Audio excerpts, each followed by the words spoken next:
The Lord be with you.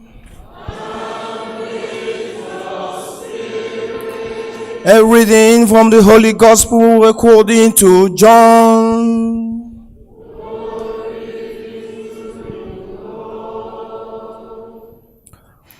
At that time, Jesus said, "Truly, truly, I say to you, he who does not enter the sheepfold by the door, but climbs in by another way, that man is a thief and a robber. But he who enters by the door is the shepherd of the sheep. To him the gatekeeper opens. The sheep hear his voice, and he calls his own sheep by name and leads them out. When he has brought out all his own, he goes before them, and the sheep follow him, for they know his voice. A stranger they will not follow, but they will flee from him, for they do not know the voice of strangers." This figure Jesus used with them, but they did not understand what he was saying to them. So Jesus again said to them, "Truly, truly, I say to you, I am the door of the sheep. All who came before me are thieves and robbers, but the sheep did not heed them. I am the door. If anyone enters by me, he will be saved, and will go in and out and find pasture. The thief comes only to steal and kill and destroy. I came that they may have life and have it abundantly."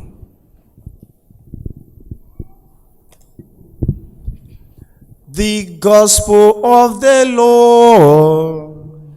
Praise thee, Lord Jesus Christ.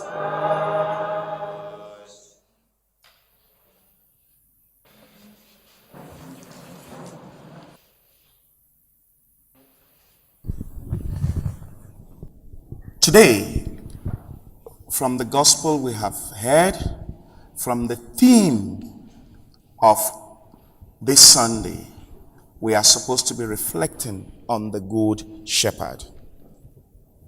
The Good Shepherd. You are not going to be entertained with 3 or multiple questions today. We're just going to have one. Who among us want to answer what struck him or her in the gospel reading? Just the gospel. Who wants to share with us what struck you in the gospel reading? We have various characters. We have various actions performed or to be performed. We have various pronouncements. Yes, madam. When Jesus said that he is the shepherd and the sheep know his voice, they hear him when he calls them. And I'm sitting here, I'm saying that Jesus is my Lord. How do I hear Jesus? By the things he tells me in the gospel to do. So I'm saying that, do I always recognize his voice? And the answer that came to me that is no, sometimes I don't recognize his voice. When I am hard on people who walk with me, it means I have not heard his voice.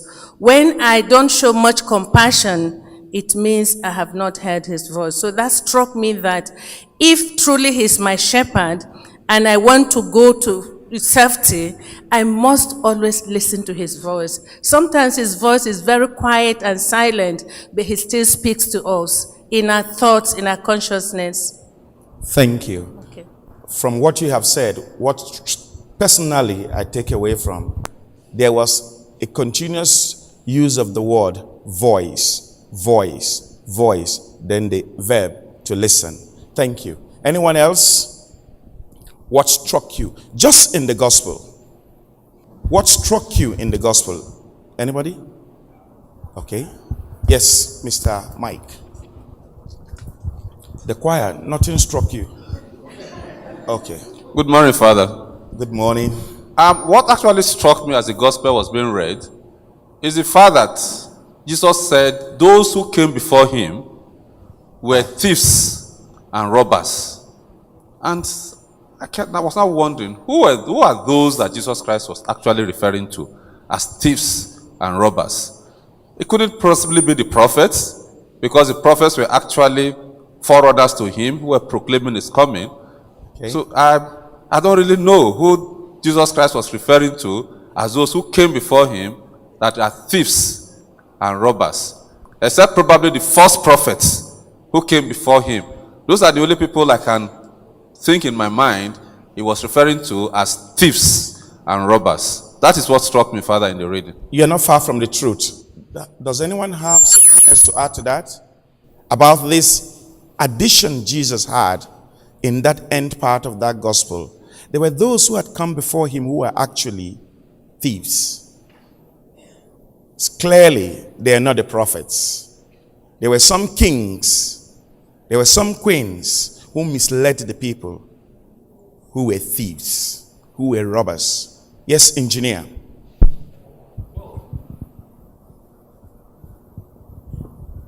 What he said was what struck me, and to find out, to look at those who came before him. And as you've said, we had quite a mixture. Those who came as real prophets and gave the message of God, and those who tried to force their own messages on the people. I guess those ones are the ones that were that came as robbers. Robbers. You have political leaders. We had imposters. We had a band of prophets. We had families who raised prophets who actually were not called after the line of Aaron. They were men and women who acted in the name of God, but they were actually doing it in their own name. These are the men and the women that Jesus was referring to. In summary, the reference Jesus is making is not in the past. It's equally today. It's about leadership. The shepherd is a leader meant to care, to protect, to defend, and to ensure the safety of the sheep. We have political leaders today, yesterday, and we shall have tomorrow who are robbers. They are going to dig ground to hide our common will. They are going to build safes or some strong room to steal and freight away what belongs to all of us. These are the robbers that Jesus is referring to. Leaders who, on account of arriving at positions of leadership, turn what is meant for everyone for themselves. So, clearly, what Jesus is referring to in John chapter 10, verse 1 to 10, is not just a thing of the past, but is happening today. To me, however, what struck me in the gospel reading is about what Dr. Jekyll spoke about, the voice. The voice. If the sheep know the voice of the shepherd, it will not be misled. Very strong word there. That, like Dr. Jekyll is making it a personal, transformative one. How often do we hear the voice of God? When we do, what do we do with it? If we do the right thing, we follow the shepherd. When we fail to do so, we are likely to follow the robber. Therefore, to me today, what I have seen as the voice is the church itself as an institution that speaks to us through various means and channels. Weekly, daily, we have priests, we have other pastoral agents that preach the word, that bring God's words to us in various forms, catechists. But there is one particular area in the life of the church that is underemphasized. It is called the social teachings of the Catholic Church. It speaks over the years, using this means to touch on various issues that concern human beings, the people of God, the sheep in the sheepfold. These teachings are written in the form of long letters. Sometimes they are called documents, encyclicals, apostolic exhortation, synodal documents, or simply put, Pope's letters. They are generally captioned Catholic social teaching, the voice of the church. Modern social Catholic teaching has come to us through tradition of papal, conciliar, and episcopal documents. These documents are available. They remain active. They are not just passive. Sometimes, many people have argued that these pastoral letters, this Pope's letter, they are too long. They appear abstract. They don't hit the nail on the head. We don't even know what they are talking about. Sometimes they are full of jargons that ordinary man or woman does not understand what the church is talking about. But the fact is, these letters are not written by the Pope alone. These letters are not just from the ones from the Pope. There are some written by our bishops called episcopal letters. These are the voices of the church in different forms, in different contexts. These letters are not fixed, but rather flexible to address social, political, economic needs of the time and specific issues. These letters, whether by the Pope, by the conference of bishops, or in a particular diocese, are coupled together by ordinary people like you, experts from various backgrounds, both men and women, lay people, and those dedicated as priests or consecrated life. If then we go on to think they are difficult to understand, it is because we're not prepared to read them, to open our minds to listen to the voice of the shepherd. They are called social teachings because they read the signs of the time in the light of the scripture, tradition, and the wisdom of the people. So, the letters that the Pope writes, that we end up called Catholic social teachings of the church, are taken from activities. When the bishops begin to address the kleptomaniacs, the thieves in our national assemblies, the thieves in the House of Representatives, the thieves in the church, the thieves in the various arms of the government, the thieves in our families. These are the signs of the time. They shouldn't be difficult for anyone to read. By so doing, the church searches for answers to social or human problems in cooperation with everyone, with every culture, every context, and every challenge. Therefore, the church's social teaching is a rich treasure of wisdom on how to build a just society and live lives of holiness amidst the challenges of modern society. Often, For those who have read this document, it is often said it is the best kept secret of the Catholic Church. The best kept secret of the Catholic Church.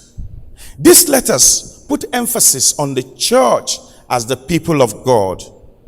To say the people of God is the church puts or add on responsibility on every Christian as the church, not buildings, not spiritual leaders or shepherds, but the local people as the body of Christ and who are the church. So, those documents I refer to often address you and I as the people of God, recognizing you as the church, not the priest, not the bishop. That gives us ownership. That gives us that level of understanding that the issues being addressed come from within us. This gives parishioners active role in defining and shaping their history in the contemporary world. The church does not claim any special, unique competence in technical questions, but it gives it back to you because she speaks. If you listen, you know exactly how to address technical issues. In times past, issues were put forward based on logic, sound reasoning, but today, emphasis is on the importance or the primacy of love in making pronouncements. Love shapes everything, every document that the church issues. The first document that has become a model, that has become the template with which the church continues to speak to us, was first issued in 1891 by Pope Leo XIII, called Rerum Novarum, which speaks on the condition of labor. The pre-industrial age witnessed men and women suffering, witnessed families go through hardship.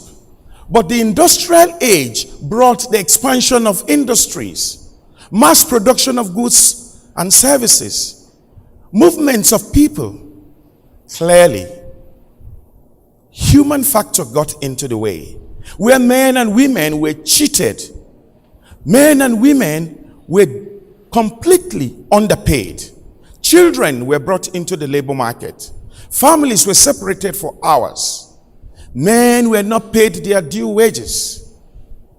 Why? Because men just want to milk human beings just for profit.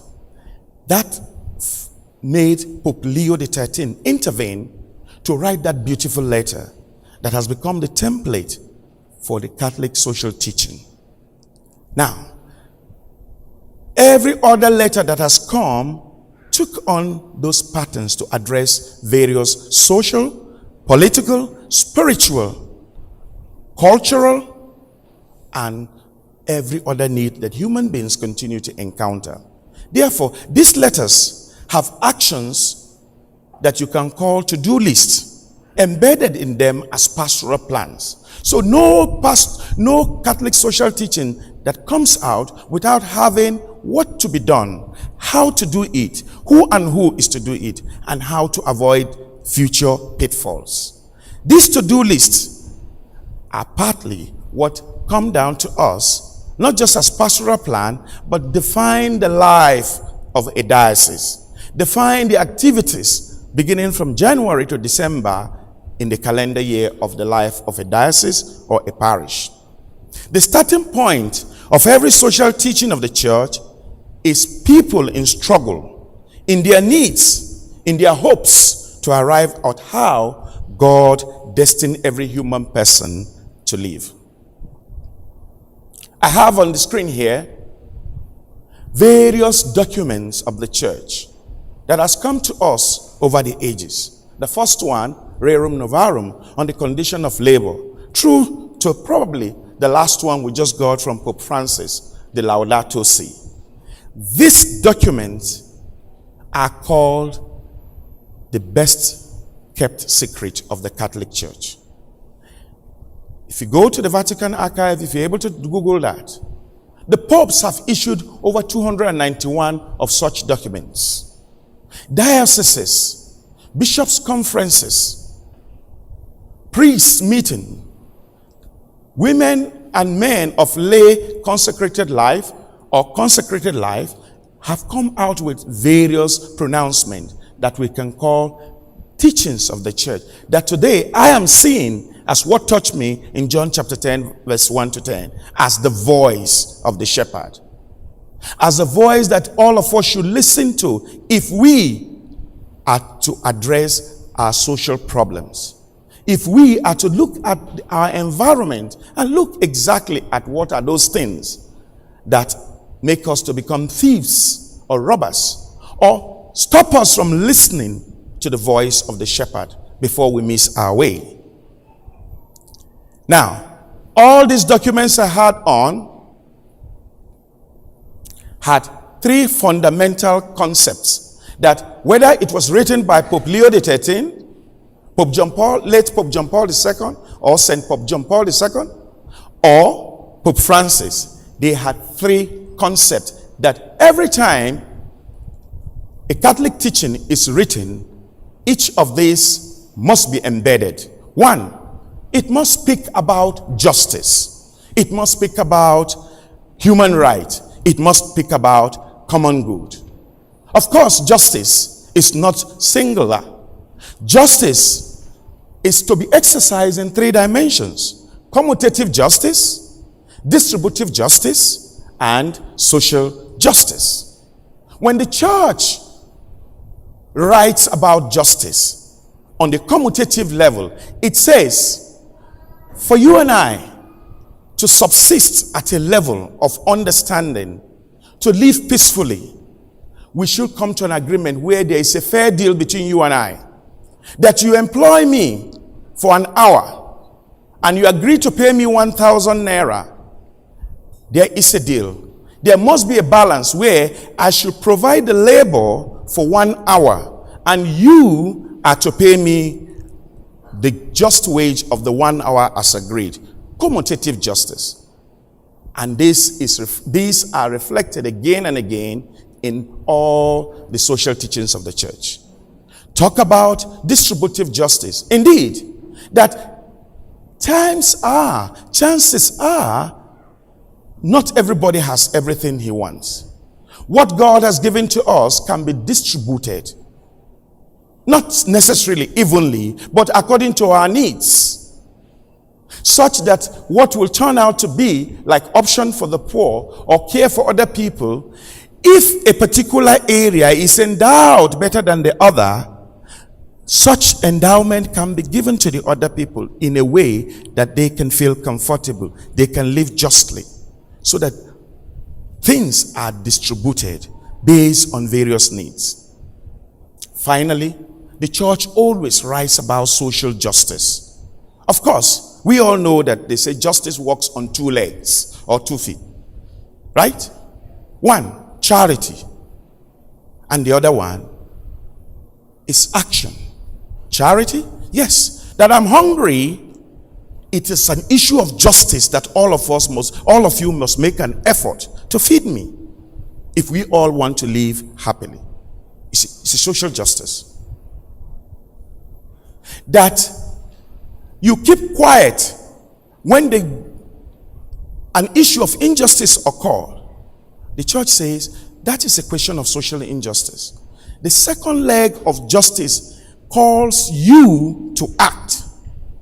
When our daughters were taken away by the twisted minds of some young people in the Northeast, men and women rose up as an issue of conscience, as an issue of social justice, to say they must act, they must speak with one voice.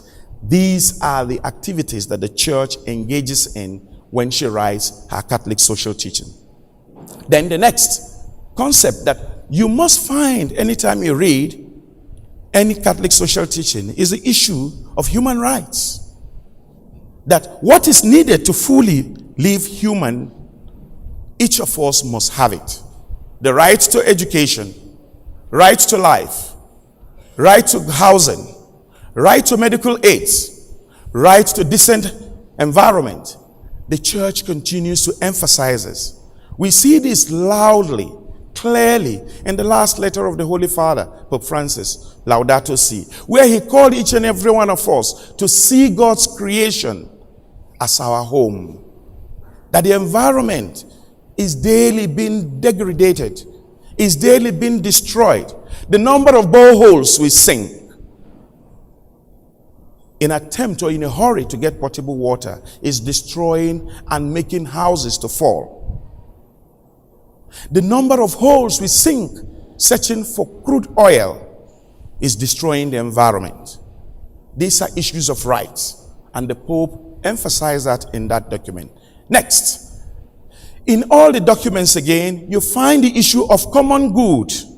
This refers what benefits society as a whole should enjoy. We may not personally benefit from it. Example, contributing to making life good for the handicapped. If you are building a structure, you are able-bodied. Public structures ought to have ramps to enable our brothers and sisters who are not as capable as we are to walk through steps. It is a question of justice that we must provide that for them. Because with the common good we contribute to does not necessarily mean you must enjoy part of it. So for the disabled who is able to walk in without having to struggle or put his hands on a rail or walk through a difficult path, the church says that is a common good that all of us must contribute to. If you have to pay your tax so that roads can be well designed, constructed and maintained, and you fail to pay your tax, you are not just cheating. The church is reminding you, you are not hearing the voice of the church. Because it is when you contribute your tax, others, some basic amenities can be provided. Like I said, you may not enjoy them, but contributing to that can make others feel he or she is living in a just society. Again, the voice of the church is heard in this document, highlighted in 7 different themes. While preparing for this homily, I found out that the Americans took all the various Catholic social teachings and broke them into 7 easy to read, easy to follow, easy to understand steps. There are others who have expanded them beyond 10 to make them 20. But I chose to reflect on these because they are very important.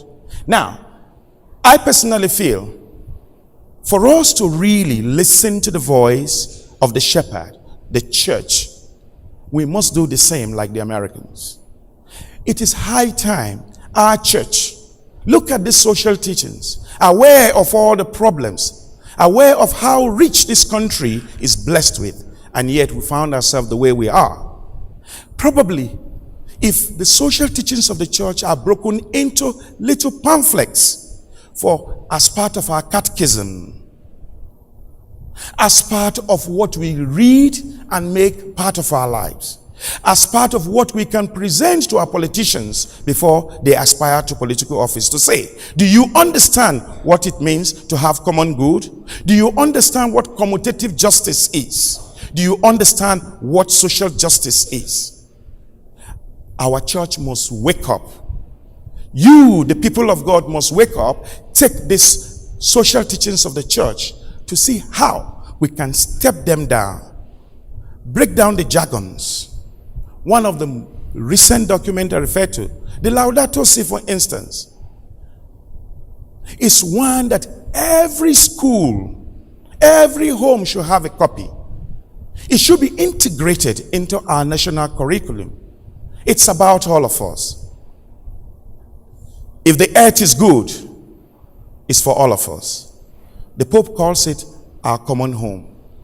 What we do, how we do them, affects the climate. How we explore, how we dominate the earth has a way of affecting us as well. We have heard, we have seen, we have watched how villages have been wiped away by floods on account of human activities. We have seen how marine life, aquatic life, is being destroyed daily when you have oil spillage. We have seen how buildings are collapsing because there is a movement of the earth because of or on account of the activities of men and women, building, sinking holes, excavating, exploring, trying to get to the earth crust or to various minerals. Recently, I was at a conference where I argued that to follow the Pope's letter, if anybody is coming for baptism in the Catholic Church, it should be made mandatory that for your child to be baptized, plant a tree. So that the child will grow like the tree. If we have to allow that lovely document to come to life. Okay, suppose you have been baptized. Why are we punishing the other ones? Well, every year you celebrate your birthday. Do something. Plant a tree. Not just a tree. Plant some economic tree, not ornamental ones. Go around Abuja. Most of the trees you have serve as windbreakers.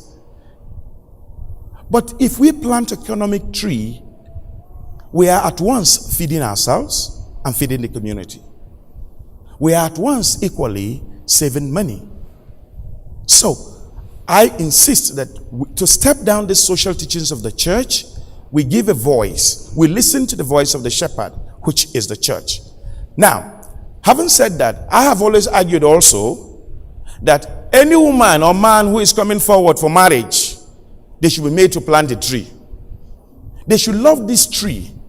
They should care for it. That way, probably the bonding between them and this plant could probably help in the way they manage their marriage as well. So also for all the sacraments, that we should tie the social teachings of the church to the sacrament. A tall order, but is doable. So, and I'm saying, there are 7 major themes or concepts that you are going to find in any of the social teachings of the church. 1, they all talk about life and dignity of the human person.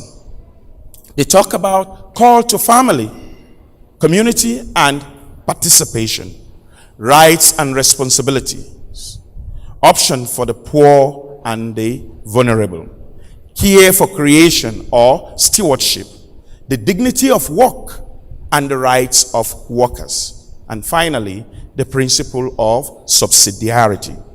Clearly, there could be more, but I think I like the 7 concepts, which is easy to memorize, easy to follow, easy to step down. Now, let's take life and dignity of the human person. This is the bedrock principle of the Catholic social teaching. That every person, regardless of race, sex, age, national origin, tribe, clan, religion, sexual orientation, employment, or economic status, health, intelligence, achievement, or any other differentiating characteristic is worthy of respect. I don't have to be Stephen Hawking, the physicist, for you to respect me because of my intelligence. I don't have to be rich as Mark Zuckerberg or Dangote for you to give me respect. The child must have the same respect like the older man, because what is inside him is the image of God. So the church every time underlines this fact about the dignity of life, the dignity of the human person. This belief is the foundation of all the principles of our social teaching. In our world, human life is under direct attack from abortion and euthanasia. Stem cells. Life is endangered by cloning, embryonic stem cell research, and the use of death penalties, wars, intentional targeting of civilians in war, or terrorist attacks. Every time the church writes, it looks at these problems. to draw our attention to her voice that is often not listened to. It does not just do that. It goes into our tradition, like I said. It goes into our social context. It takes its bearing from the scriptures as well. The church teaches that people are more important than things, and that the measure of every nation is whether it threatens or enhances life and dignity of the human person. We say, show me your friend and I'll tell you who you are. Put differently, show me the way you treat human beings and I'll tell you the kind of person you are. A dictator? Therefore, to emphasize the dignity of the human person, in Genesis chapter 1, 26 to 30, we see how God created man and woman in his own image. This is the foundation of the dignity of the human person and the human life. In Deuteronomy, we read that God loves the orphan, the widow, and the stranger. Nobody should be disrespected on account of what he doesn't have, what he's not able to achieve. God formed each of us and knows us intimately, and therefore, God knows all the things we do against those we think they are not like us. They are not as blessed as we are. In Corinthians 3:16, we are told we are holy because we are God's temple and God dwells in us. So for those times, we show disrespect. We do not honor that man or woman because they don't measure up to our standards. They are not like the way we want them to be. We are dishonoring the temple, which is their body. For those men and women who decide they don't like the way they look anymore, they want to modify their nose. They want to do breast implant. They want to extend their backside. We are messing up with the temple of the Holy Spirit. This is against the teaching of the Catholic Church. The church says the human persons are willed by God. They are imprinted with God's image. Their dignity does not come from the work they do, but from the person they are. Quoting directly from one of the documents called Centesimus Annus. This document, like I said, being one of the social teachings of the Catholic Church, is now emphasizing a specific aspect of life. That because of one's job, the maid in your house help, the minder, because of her job, does not reduce the God in her, does not deface the temple of the Holy Spirit in her, does not by any chance make her less a human person. The Pope, Pope John Paul II, in that document, clearly is speaking to all of us about how, if we have to hear the voice of the shepherd, we must respect those whom we pay to work for us. Again and again, we see this happen. We're house help, maids, those who work with us and we pay them. On account of a simple mistake that is redressable, we kick them out of their jobs. We lay them off because we think they are too thick. They can never learn. The church is saying, treating them that way, do you know there is God inside that man, that woman? The social teachings of the church keep emphasizing this point. That whatever insults human dignity, such as human living conditions, arbitrary imprisonment, deportation, slavery, prostitution, the selling of women and children, as well as disgraceful working conditions where men are treated as mere tools for profit rather than as free and responsible persons. All these things and others of the like are infamies indeed. They poison human society, but they do more harm to those who practice them than those who suffer from the injury. Church in the modern world. So, for those of us who treat people disrespectfully. The church in the modern world, Gaudium et Spes, joy and hope, says when you treat people like that, you harm yourself some more.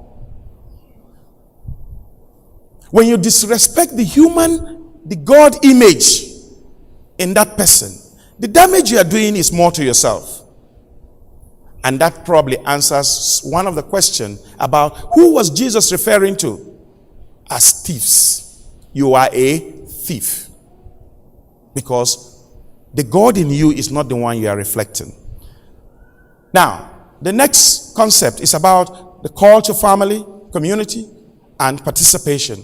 The social teaching of the church teaches that marriage is a sacred institution that holds the link between the past, the present, and the future. Nobody should mess up with it. It's very important that God has called us to go, multiply, and fill the earth. It's a command. Not to do that through marriage. The new arrangement that men will say, or people will say, they don't want to marriage, they want civil partnership. Men and men want to marry. Woman and woman says they don't want to have a children, they just want to erotically satisfy themselves. The Catholic Church is saying, hey, watch the danger you are doing, not just to yourself, to the present, to the future, and to the past. Do you want to disconnect humanity? Very important. This particular document that I will refer to now have been written before all this nonsense we hear about lesbians, gay, bisexuals, transgenders. That has become, they have more rights than you and I that are straight.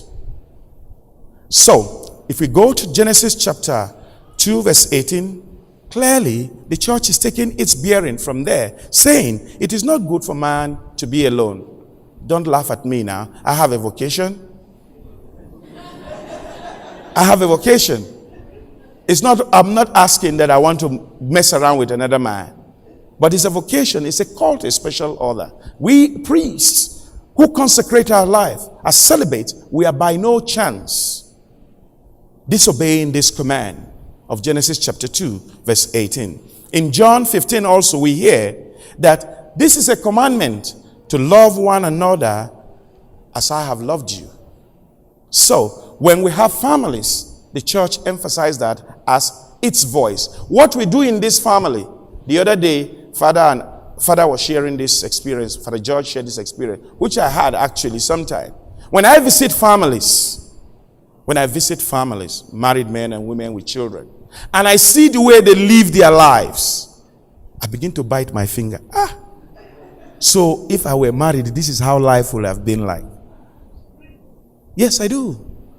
But many a times, I go out say, Allah, thank you very much. I didn't make the mistake. If this is marriage, I will never do it. I will never do it. But it's a call where love must live, love must succeed. So call to participation. The church says a person is not only sacred but also social. That you relate with God. Each of us could relate with one another. We should be involved in the daily social activities. The church calls us. No more telling you that politics is dirty. The church says what? Go into that politics. Sanctify it. Clean it out. Don't sit and fold your arms and say, Nadem. Don't sit your arms and fold and say, because I have no money, I cannot contest. Why not try?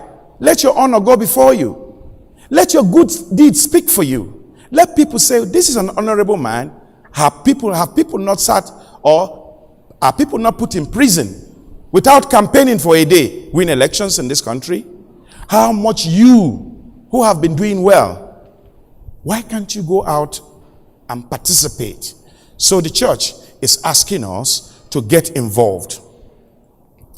The voice of the church again is heard very loud and clear in the document called Centesimo Annus, that the first and the fundamental structure for a human ecology is a family, founded on marriage, in which mutual gifts of self as husband and wife creates an environment in which children can be born and develop their potentialities, become aware of their dignity, and prepare to face their unique and individual destiny. So if in the family you don't allow your child to speak because you are too tired from work, you are so stressed, the child runs up to you for a hug, you are killing something inside that child. The family should be a home. It's not just a house. A home is a place where you go, no one will judge you. A home is a place where you go, you be yourself. A home is a place where you want to feel free. For when families no longer see a home as a home, rather as a theater of war, she's going to nag. He's not going to eat my food. He's going to come late. He's going to bash her. She's going to beat him up. The church is saying, that family, there's no participation. There's no community. Rights and responsibilities. That the voice again of the shepherd is heard again when it says that human dignity can and must be protected. And a healthy community can be achieved only if human rights are protected and responsibilities are met. Rights to life, education, private property, association, right to rests are sacred and must be protected. Rights goes with responsibility. That I have a right to speak does not mean I have a right to be abusive, be insultive. That I have a right to leave does not mean the other person must not leave. The church says every right has its own responsibility. And you have the references there from the book of Isaiah 1:16 to 17, Jeremiah and Matthew. The Catholic social teaching, emphasizing the right and responsibility, says we must speak of man's right. In the document Pacem, Peace on Earth, Pacem in Terris, that man has a right to live. He has a right to bodily integrity and to the means necessary for proper development of life, particularly food, clothing, shelter, medical care, rest, and finally, the necessarily social services that each of us demand of our government. In consequence, he has a right to be looked after in the event of ill health, disability, stemming from his work, widowhood, old age, enforced employment, or whenever through no fault of his own, he is deprived of the means of livelihood. St. John the 23rd. That for us to have peace on earth, some weeks ago, we had gone out with one of the parishioners to see in the neighborhood what we can take up as a project during the Easter Lenten period, during the Lent. Just between the two estates, it's a little settlement if you drive through the back way. That is an insult. That is an injury on all those who live and work in this estate and in Trademore. Aware of the rubbish, the living condition of people there, we went and encouraged these men and women that we want to partner with them to clean up that environment. Hand it over to them. Plant trees so that it can create an environment where they can stay under and discourage people from coming to dump items there. Right on that dump site is a primary school. If you drive by, look at the wall. What do you find? Children have mnemonics, some teaching aids to learn 2-letter words, 3-letter words. Apple, cow, hen. What do you find there? A gun. What is it saying to you and I? The children that are going to be brought up in that environment, they will put a gun on my head and on your head. But every effort to have that place cleaned out failed. They rejected our offer. And the church is saying, we must speak as an issue of social justice. We must do something. Have we given up? No. We'll keep appealing to them because the way those who are not as advantaged as us live, we must make an effort to bring them up. is part of the voice, is part of the caring activity of the shepherd. It's part of those characteristics that is known of the shepherd which Jesus referred to, who goes out there to protect the weak lamb, who probably must have hurt its leg or broken its leg, to provide sustenance, to provide protection.